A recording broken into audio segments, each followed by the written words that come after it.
Selamat pagi Dinisian. Perkenalkan, nama saya Aan sebagai pustakawan. Kita ada sebuah program nih, program baru dari Dinoslip ya.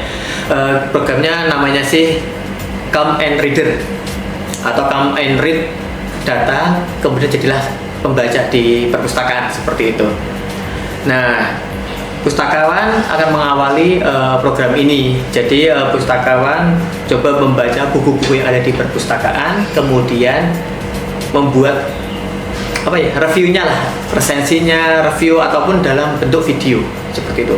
Nah, pada hari ini saya akan mereview ya sebuah buku karangan John Sebeck dan Michelle Wade ya, berjudul Gamer Juga Bisa Sukses seperti itu. Buku ini sebuah buku terjemahan dari karya John Sebeck. Karyanya sebenarnya sebuah penelitian seperti itu di Wall Street Journal, kemudian dijadikan sebuah buku, kemudian diterjemahkan dalam bahasa Indonesia. Buku ini diterbitkan pada tahun 2006 pada buku aslinya. Untuk karya terjemahnya tahun 2007 seperti itu. Nah, pertanyaannya kenapa saya tertarik membaca buku ini? Kemarin tuh waktu cari-cari buku di rak perpustakaan seperti itu, saya pengen membaca buku yang memang beda dengan buku-buku yang lain. Karena kan di sini kebanyakan ada banyak buku terkait pelajaran seperti itu. Nah, ini saya coba pengen cari buku terkait game seperti itu ya, mungkin karena saya juga suka game seperti itu. Waktu melihat buku ini judulnya Gamer Juga Bisa Sukses, pikiran saya itu seperti yang pada masa sekarang ya, jadi kayak menjadi game profesional atau seperti yang ada di turnamen-turnamen seperti itu. Namun setelah membaca buku ini ternyata beda dengan apa yang saya persepsikan di awal. Sekarang masuk pada sesi pembahasan buku ini, isi buku dari Gamer Bisa Sukses ini. Buku ini merupakan produk penelitian yang dasar atau latar belakang penelitiannya ini adalah pada masa itu 2006 ya, 2006 itu ada sebuah kekhawatiran bahwa anak-anak pada zaman itu menghabiskan ribuan jam untuk menghabiskan bermain video game. Waktu itu orang tua atau dalam buku ini disebut generasi boomer itu mempunyai kekhawatiran terhadap anak-anaknya, bagaimana nanti anak-anak ini menjalani masa depannya. Karena apa? Di dalam buku ini dibahas terkait video game itu maraknya, sangat marak ya waktu itu.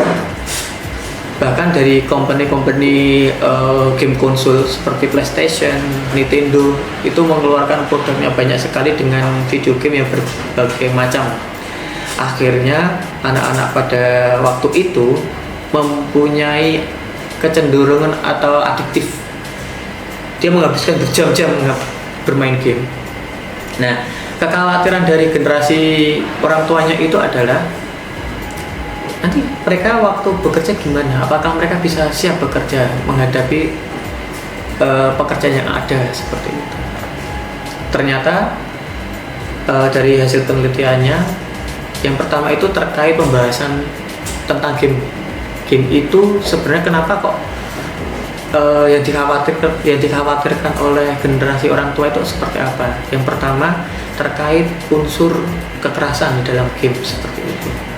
Kemudian selain ada unsur kekerasan, terkait unsur stereotip. Jadi di game itu menyenangkan, karena di video game bermain game itu menyenangkan, akhirnya perilaku dari anak-anak itu menjadi mereka tuh kayak mengisolasi diri mereka, nggak mau melihat bahwa dunia aslinya seperti gimana.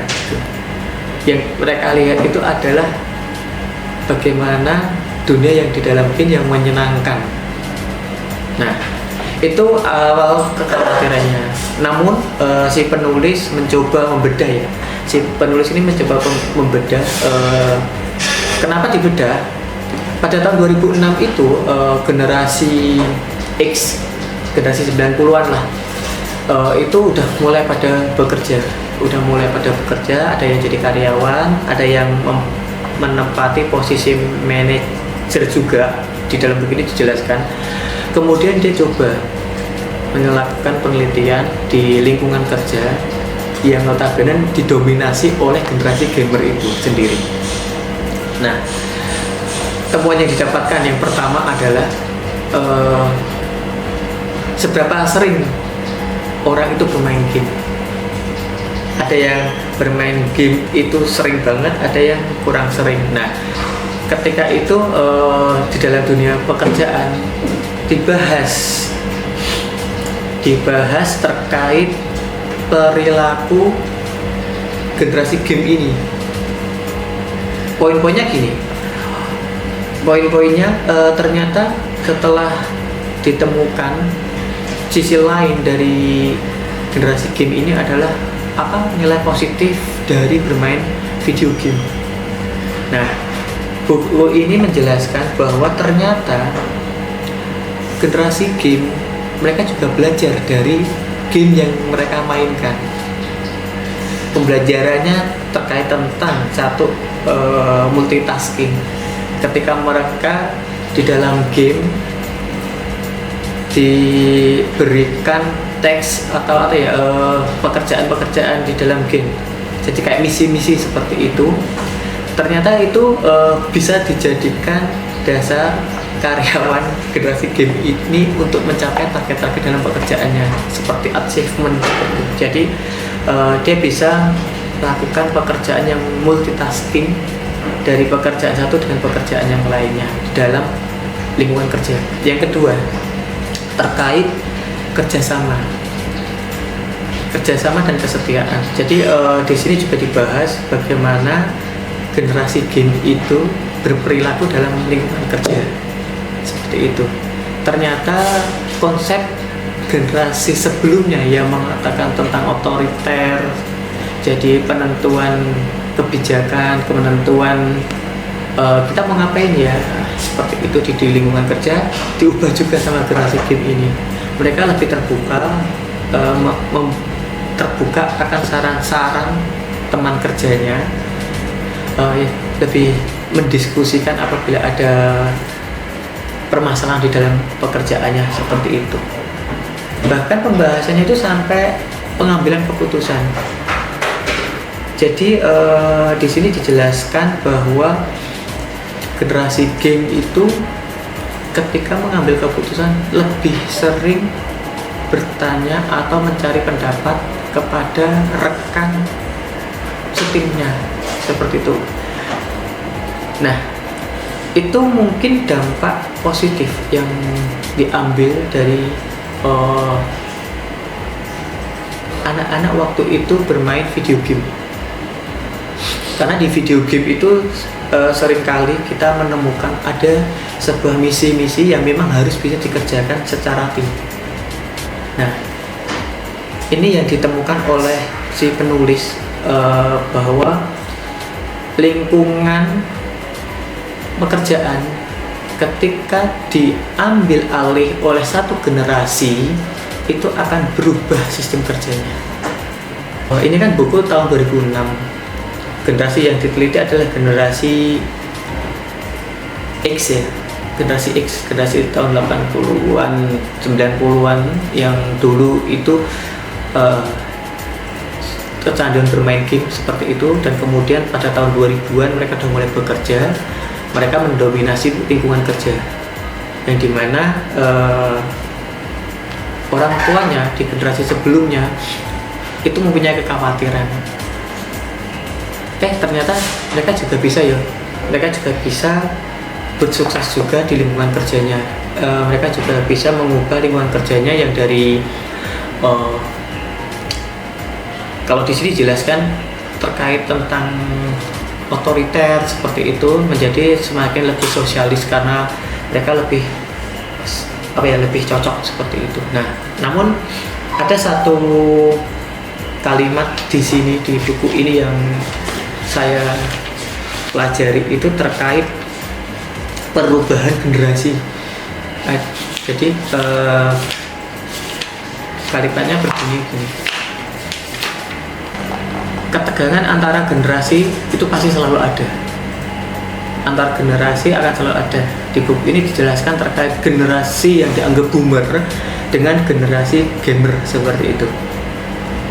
Kelompok yang dominan khawatir akan perkembangan dengan generasi lain. Jadi lebih suka mencercanya seperti itu. Sementara kelompok yang baru itu akan meremehkan generasi pada masa lalu dan dianggap sudah tidak relevan.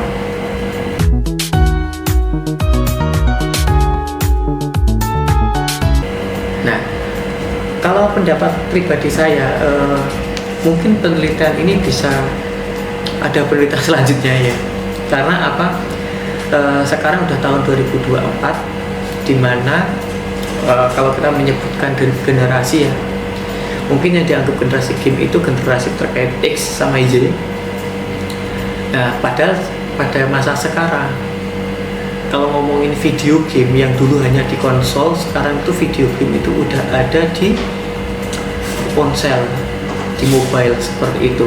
Nah, seringkali kita kalau melihat generasi yang baru, generasi tahun 2024 ini, generasi yang baru itu terkait generasi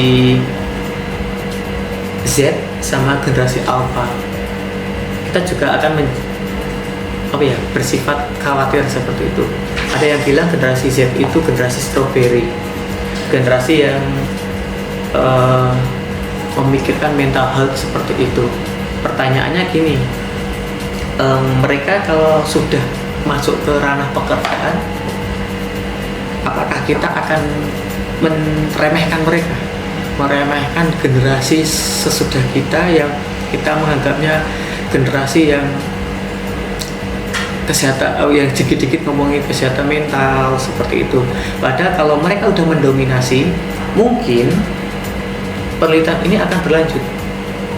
Bisa jadi menceritakan lingkungan kerja yang didominasi oleh generasi Z. Oke, contohnya gini aja. Kalau kita melihat sosial media, siapa yang memegang sosial media sekarang? Apakah generasi boomer, apakah generasi X, atau milenial, atau Z? Coba kita, kalau ngomongin pendapat tadi ya, kedepannya pasti generasi Z itu akan mendominasi lingkungan kerja, dan lingkungan kerja itu akan didominasi, kemudian mengubah terkait bagaimana pekerjaan yang akan dilakukan itu. Kalau penutupnya, saya ucapkan terima kasih ya untuk teman-teman pustakawan. Ayo kita baca buku lagi, kita review buku-buku yang ada di perpustakaan kita baca. Kita akan menemukan hal-hal baru tentang buku-buku yang ada di sini. Karena apa? Membaca itu meningkatkan critical di otak kita. Karena sekarang itu di era dimana audiovisual itu sudah menyerang, jadi pikiran orang itu akan terfokus pada visual yang dia lihat. Sedangkan kalau kita ngomongin membaca, itu akan meningkatkan nilai kritis dalam diri kita, seperti itu. Untuk teman-teman di Indonesian yang lain, baik mahasiswa ataupun dosen, bisa kok menjadi reviewer buku di perpustakaan juga. Nanti bisa menghubungi di tim kita, tim Dinuslim. Sekian dari saya ucapkan terima kasih. Bye bye.